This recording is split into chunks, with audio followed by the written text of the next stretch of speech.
Hello दोस्तों, मैं मनीष मिश्रा बात सितारों से। कल जैसे हमने बात किया कि कुंडली मिलान क्यों ज़रूरत है, क्यों कुंडली मिलान की आवश्यकता है। आज हम बात करेंगे कि जब हम शादी करते समय जब कुंडली का मिलान करते हैं तो उसमें किन किन चीज़ों को ध्यान में रखना ज़रूरी होता है। तो सबसे पहले जब भी हम कुंडली का मिलान करते हैं तो आप सबको मालूम होगा कि हम गुण देखते हैं। तो टोटल 36 गुण होते हैं, जिनको कि हम 8 भागों के अंदर जिनको डिवाइड किया हुआ है।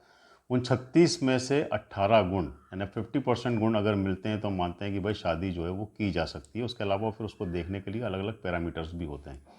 तो पहली चीज़ तो होती है गुण मिलान। इसके साथ साथ हम ये भी देखते हैं कि भाई उनके अंदर किसी तरीके कोई नाड़ी दोष नहीं होना चाहिए। गोत्र अगर सेम है तो उसके अंदर भी एक चीज़ हम देखते हैं, गोत्र अगर सेम है तो फिर उसके अंदर भी शादी को लेकर के नहीं विचार किया जाता है और कुछ ना कुछ उसके उपाय भी किए जाते हैं। इसके अलावा हम और भी चीज़ें देखते हैं, जैसे कि हम देखते हैं कि उनके अंदर बीजा 12 योग तो नहीं है, या उनका लग्न के अंदर जो राशि बैठी हुई है वो, या उनका जो मून साइन है वो कौन से हाउस में बैठा हुआ है। जो भी लड़का है उनके और जो लड़की जिनके साथ में की शादी कर रहे हैं आपस में, तो उनके कौन कौन से भाव के अंदर बैठे हुए हैं।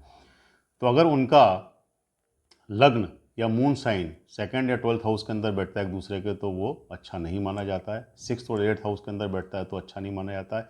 5th और 9th हाउस में बैठता है तो बहुत अच्छा माना जाता है। 4th एंड 10th हाउस में बैठता है तो भी अच्छा माना जाता है, और 3rd और 11th हाउस में बैठता है तब भी अच्छा माना जाता है। तो इन सब चीज़ों का भी उस कुंडली के अंदर मिलान किया जाता है। उसके साथ में ये भी देखा जाता है किस राशि के साथ में कौन सा ग्रह बैठा हुआ है। खास करके हम देखते हैं कि चंद्रमा कहाँ पे बैठा है, गुरु कहाँ पे बैठा है, मंगल कहाँ पे बैठा है, सूर्य कहाँ पे बैठा है, बुध कहाँ पे किस स्थिति के अंदर बैठा हुआ है।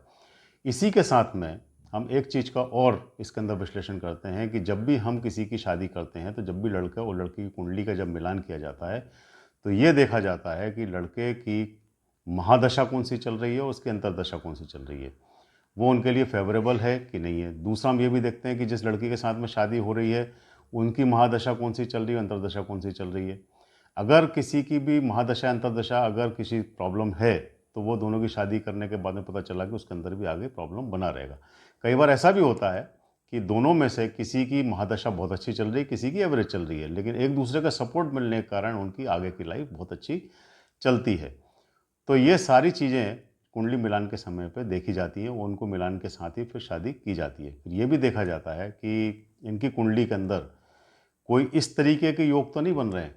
कहीं न कहीं उनका 6th हाउस, 8th हाउस और 12th हाउस में कौन-कौन से हाउस हैं जो कि एक्टिवेटेड हैं, या उनके 7th हाउस का कनेक्शन किसी 8th हाउस के साथ में, 6th हाउस के साथ में या 12th हाउस के साथ में तो नहीं है। क्या उनका जो 7th हाउस जिसको कि हम मानते हैं कि भाई हमारे स्पाउस का या हमारे जिस भी नेटिव का लड़का या लड़की उसका जो माना जाता है, तो उसका कनेक्शन कहीं 1st हाउस के साथ में तो नहीं है।